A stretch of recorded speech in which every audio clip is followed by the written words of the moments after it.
Every time the Night King shatters into a million jagged pieces of ice, viewers remember the shock, but they forget the mechanics. When Arya Stark leaped from the darkness and drove a blade into his chest, let's be honest, half of us threw our remotes at the screen and called it lazy writing. We wanted a grand cinematic duel. We wanted Jon Snow to clash Longclaw against that icy spear. But we were looking at the surface, not the underlying magic. Showrunners David Benioff and D.B. Weiss confirmed a massive hidden detail about that strike. The Night King wasn't just stabbed, he was magically unmade. To understand why this changes everything, look at the specific location of the fatal wound. Thousands of years before the show began, the children of the forest created the Night King. They tied a struggling first man to a massive weirwood tree and plunged a jagged piece of dragonglass directly into his chest. That specific physical trauma, combined with ancient ice magic, birthed him.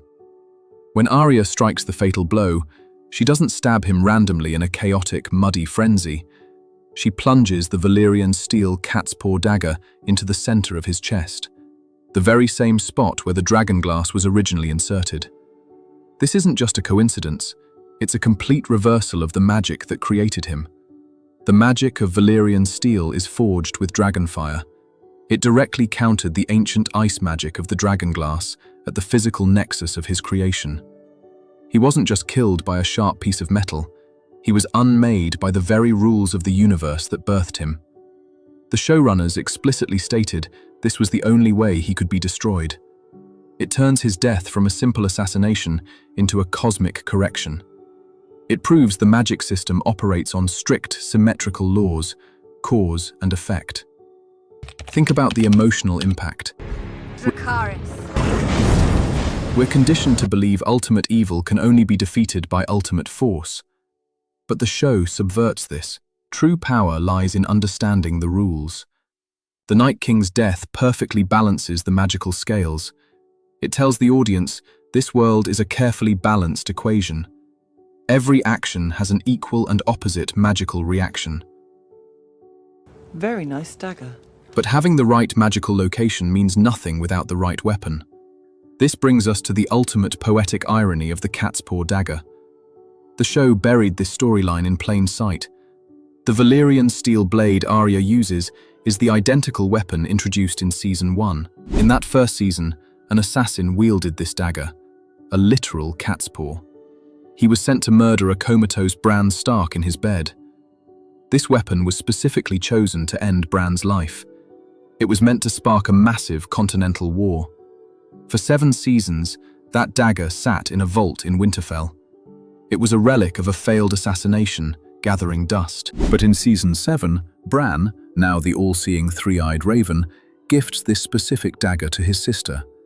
He looks her in the eye and tells her she'll need it to survive. Look closely at where he gives it to her. Bran sits in the frozen Winterfell godswood. He hands her the weapon, while sitting in the very same location where she'll eventually use it to save his life.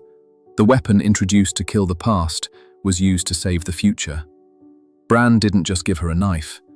Because he exists outside of linear time, he knew exactly what would happen. He foresaw the entire event. He knew the Night King would come to the godswood to kill him. He knew Arya would be the one to stop it. He was literally handing her the instrument of his own salvation. He wrapped up a Season 1 plot thread in a way that proves every object in this universe has a destiny. The emotional weight is immense. Bran hands his sister the very tool meant to end his life. He trusts her completely to rewrite its purpose. Now, having the right weapon and the right location still doesn't explain how a human girl bypassed a superhuman entity. The Night King had just effortlessly slaughtered Theon Greyjoy and his entire Ironborn army. People assume Arya got lucky. She didn't. Her winning combat move was heavily foreshadowed. It hid in plain sight. When the Night King catches Arya by the throat and her wrist, she drops the dagger from her left hand. She catches it in her right hand to stab him. Viewers thought it was a desperate, clumsy fumble. It wasn't. In Season 7, while sparring with Brienne of Tarth in the courtyard, Arya explicitly practices this sleight of hand move. She drops the blade, catches it in her other hand, strikes. She trained for this physical maneuver. But the combat foreshadowing goes deeper than hand tricks. It's about physical conditioning and stealth. In the Season 8 premiere, Jon Snow stands in the Godswood. Arya sneaks up on him so silently that the legendary warrior is completely startled. How did you sneak up on me? Jon has fought White Walkers. He survived beyond the wall. Yet he jumps and asks, "How did you sneak up on me?" This wasn't just a cool character moment to show she's edgy now. It was the director proving something to the audience subconsciously. Arya could bypass an entire army of White Walker generals in that same location without being detected. The show literally shows us the sensory rules of the enemy to justify it. Earlier in the battle, Arya hides in the library. A drop of blood falls from her cut face. The White reacts to the sound. The dead are incredibly sensitive to noise. Arya uses her stealth training to hold her breath and move without displacing air. She launches a surprise aerial attack before the Night King's senses can even process she's there. She spent years training to move without a sound. That physical discipline is exactly what allowed her to defeat the ultimate enemy by staying completely hidden. But even with the perfect weapon, the perfect location, and the perfect stealth, Arya needed the mental trigger. She needed to know it was her destiny in the middle of a chaotic, terrifying battlefield. I know you. And I know you. This is where the long-game foreshadowing from the Red Priestess Melisandre comes into play. Go back to Season 3. Melisandre meets a young, terrified Arya on the King's Road. She looks deep into the young Stark's eyes. She delivers a chilling prophecy. "I see a darkness in you, and in that darkness, eyes staring back at me. Brown eyes, green eyes, blue eyes, eyes you'll shut forever." For years, fans debated what this meant on Reddit and YouTube. Most assumed the blue eyes referred to a random Lannister guard, or a Frey soldier she'd eventually cross paths with. It seemed like a generic prophecy about her becoming a cold-blooded killer. But in the middle of the Battle of Winterfell, as the living are being slaughtered in the snow, Melisandre rides up to Arya on her horse. She doesn't just ride by. She stops, looks at Arya, repeats the phrase, but this time she deliberately emphasizes the blue eyes.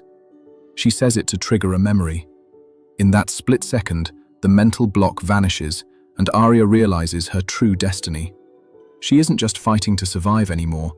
She realizes she's the instrument of the prophecy. She turns and sprints toward the Godswood. The prophecy wasn't about her killing random soldiers. It was about her closing the eyes of the ultimate evil. The showrunners planted a seed in Season 3. They let it grow in the audience's mind for 5 years. Then they bloomed it in the moment it was needed to drive the protagonist's final action. Melisandre's return wasn't just fan service, it was the emotional catalyst that unlocked Arya's ultimate potential. This is brilliant storytelling, not just for the character, but for the audience. We'd forgotten about this specific prophecy. We dismissed it as a throwaway line. By bringing it back at the climax, the writers hijacked our own memory. They forced us to experience the realization alongside Arya. It breaks the fourth wall of our expectations. We thought we were watching a battle for survival, but suddenly, we're watching the fulfillment of a 5-year-old promise. It transforms the scene from a physical conflict into a deeply spiritual awakening. When you synthesize all these elements, the way this story was built shifts.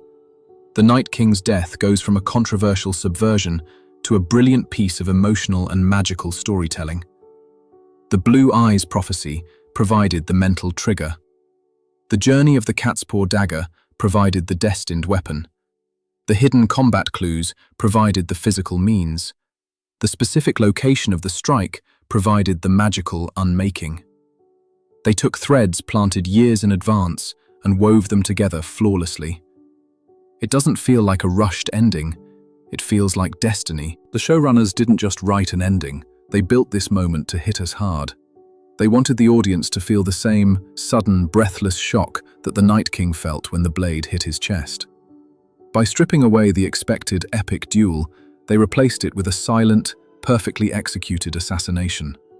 They forced the viewer to re-evaluate everything they thought they knew about the rules of the world. The Night King was a force of nature, an immortal god of ice who could raise the dead with a single gesture. But he was bound by rules. He was bound by the magic of his creation, the geometry of his strikes, the prophecies of men. Arya Stark didn't beat him by being a better warrior. She beat him by being the perfect culmination of hidden details. They all came together in a single, flawless second of time. He was unmade not just by Valyrian steel, but by the sheer, undeniable weight of narrative destiny. This level of meticulous planning separates good television from legendary storytelling. It demands that the audience pay attention. It rewards those who do with profound satisfaction. The Night King's death is not a plot hole, it's a locked box. Every single season was a key turning in the mechanism.